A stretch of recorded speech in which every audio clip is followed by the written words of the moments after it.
Mas se você olhar o versículo 22, e se você olhar o versículo 24, Jesus vai falar de duas coisas: da fala, dos feitos e da fala, das obras e da palavra, da proclamação e das ações proclamadoras. Jesus vai se dirigir aos seus discípulos e dizer: se eu não tivesse vindo e feito e falado o que eu falei, proclamado o que eu proclamei, eles não teriam pecado.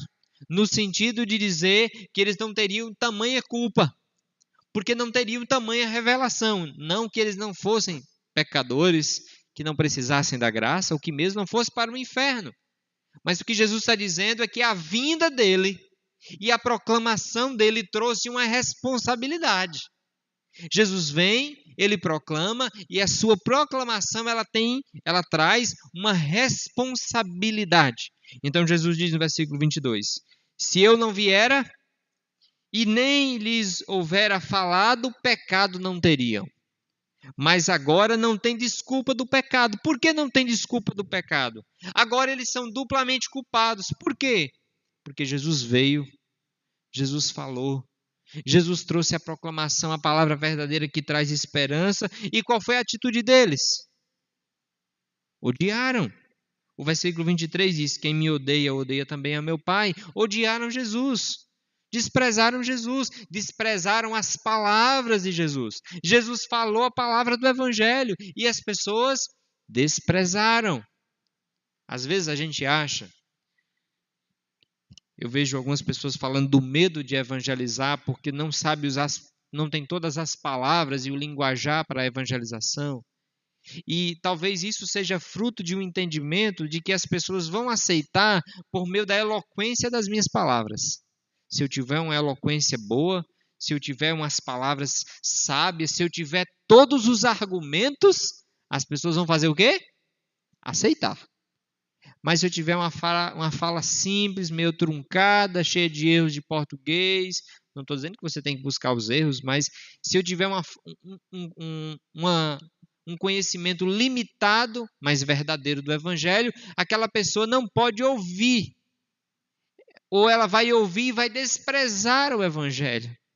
E aí, quando nós olhamos para Jesus, o que está sendo nos dito aqui é que Jesus veio e ele falou, e ele ministrou, e ele proclamou, e Jesus tinha as melhores histórias, as melhores parábolas, os melhores argumentos. Ele era Deus, ele tinha todo o conhecimento, e mesmo assim, tendo todas as respostas, todo o entendimento, ele vem ao mundo, e quando ele proclama ao mundo, para a maioria das pessoas, o que é que a grande multidão faz? Não apenas despreza, mas odeia. O que demonstra para nós que a resposta do Evangelho, a resposta da proclamação, não tem a ver com eloquência de palavras. É claro que se eu posso apresentar o Evangelho de uma maneira melhor, devo fazê-lo. Falamos sobre isso de manhã, que Paulo fez de tudo para ser claro em relação ao Evangelho. Mas é necessário entender que a aceitação ou a rejeição da palavra não está diretamente ligada com a capacidade do pregador. Pessoas não aceitam porque o pregador é fantástico. Pessoas não aceitam porque o pregador é demais. Pessoas aceitam porque o Espírito Santo trabalha no coração. Pessoas aceitam o Evangelho quando o Espírito Santo de Deus arranca o coração de pedra, coloca um coração de carne e leva aquela vida a crer no Senhor Jesus. Jesus veio, ele pregou e as pessoas desprezaram. E Jesus está dizendo: se eu não tivesse vindo e pregado, vocês não teriam culpa, mas vocês ouviram e vocês têm responsabilidade agora. Note, a ênfase de Jesus está na pregação. E Jesus vai falar no versículo 24 sobre a ação.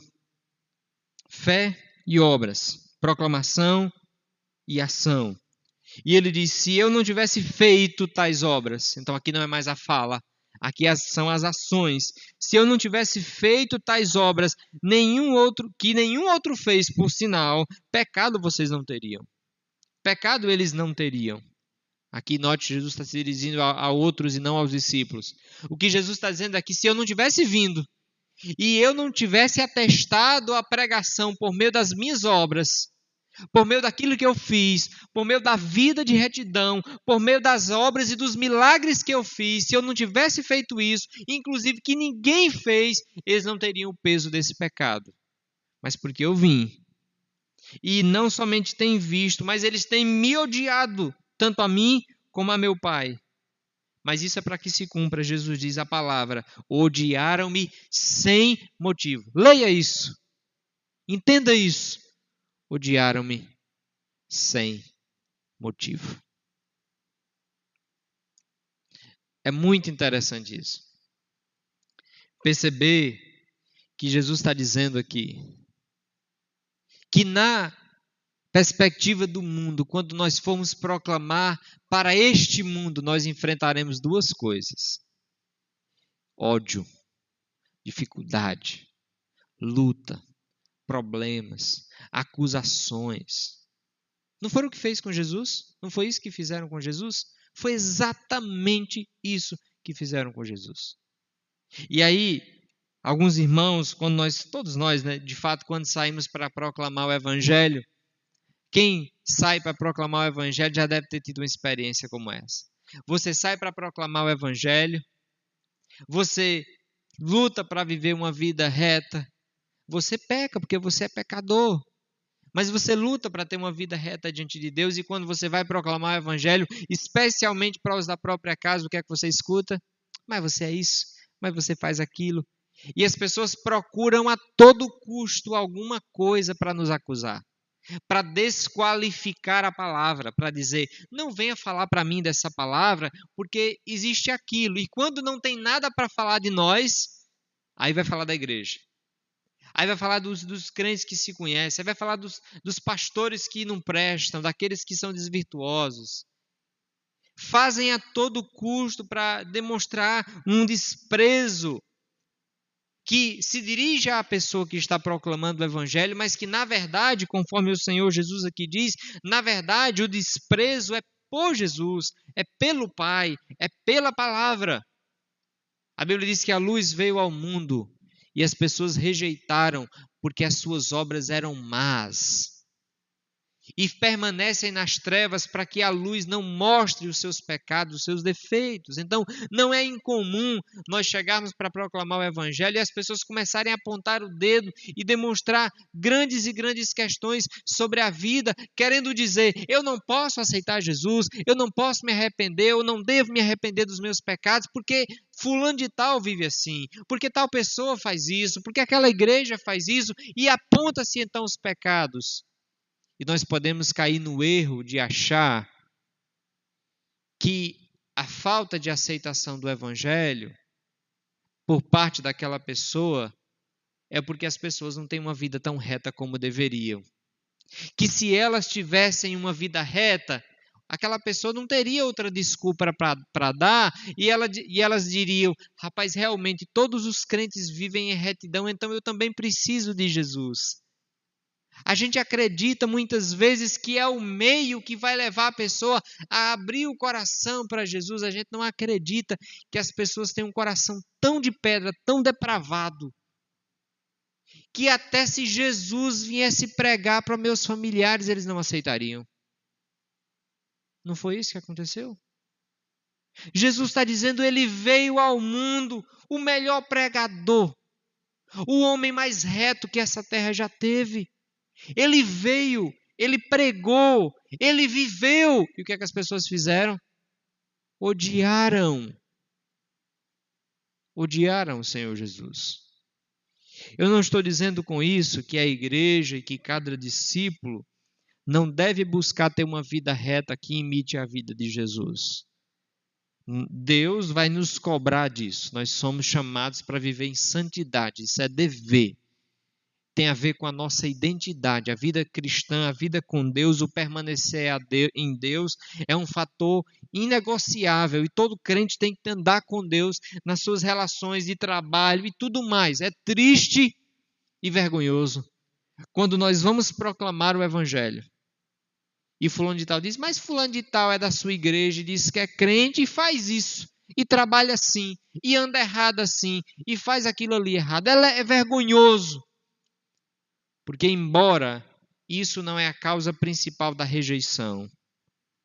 Aquela pessoa que está vivendo errado se torna uma causa de tropeço para o Evangelho. E, irmãos, nós jamais deveríamos ser causa de tropeço para ninguém nesse mundo.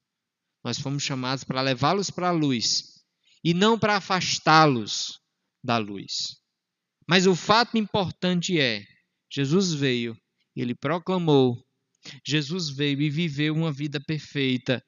E mesmo assim, as pessoas o odiaram. E o odiaram como? Sem motivo. Por que Jesus está dizendo isso? Por que Jesus está falando dele? Por que Jesus está falando daquilo que ele falou e como as pessoas reagiram? E por que Jesus está falando daquilo que ele fez e como as pessoas reagiram? Lembre-se, Jesus está querendo deixar os seus discípulos cientes e claros que aquilo que foi feito com ele será também feito com eles. O discípulo, se for discípulo verdadeiro, vai passar pelas mesmas coisas que o seu mestre. Jesus quer então mostrar para os seus discípulos que da mesma forma como ele falou, como Cristo falou, e ele foi rejeitado por proclamar o Evangelho, e ele foi ofendido por proclamar o Evangelho, e ele foi desprezado por proclamar o Evangelho, assim também quando os discípulos falarem, o que é que vai acontecer com eles? Também irão sofrer as mesmas coisas. Vai haver pessoas irão rejeitar o Evangelho, mesmo você falando. Elas vão rejeitar. E elas se tornarão indesculpáveis. Deixe-me dizer que se você tem ouvido o Evangelho, se a mensagem de Cristo tem batido no seu coração, e Deus tem falado em áreas da sua vida que você precisa corrigir, que você precisa mudar, se Deus, amigo que nos ouve de casa, se Deus tem falado ao seu coração em áreas que você precisa entregar a sua vida a Cristo, e você tem desprezado, você tem deixado para amanhã, Jesus está dizendo, não tem desculpa do seu pecado. Se Jesus Cristo voltar hoje, se você partir hoje sem um encontro com Cristo, você não tem desculpa do seu pecado. Você já não tinha. Mas quando você ouve da mensagem de Cristo, da esperança de Cristo, agora você tem um peso dobrado. A quem muito é dado, muito será cobrado. Precisamos proclamar o Evangelho. E aqueles que ouvem o Evangelho precisam se render a Cristo. Mas eu quero dizer também aos irmãos, à igreja do Senhor Jesus. Nós ouvimos a palavra de Deus constantemente. Nós a lemos em casa. Deus tem um desejo para a nossa vida. Se você tem ouvido a palavra de Deus e você não tem atendido, você não tem desculpa do seu pecado. Não seja um filho rebelde. Obedeça o Pai.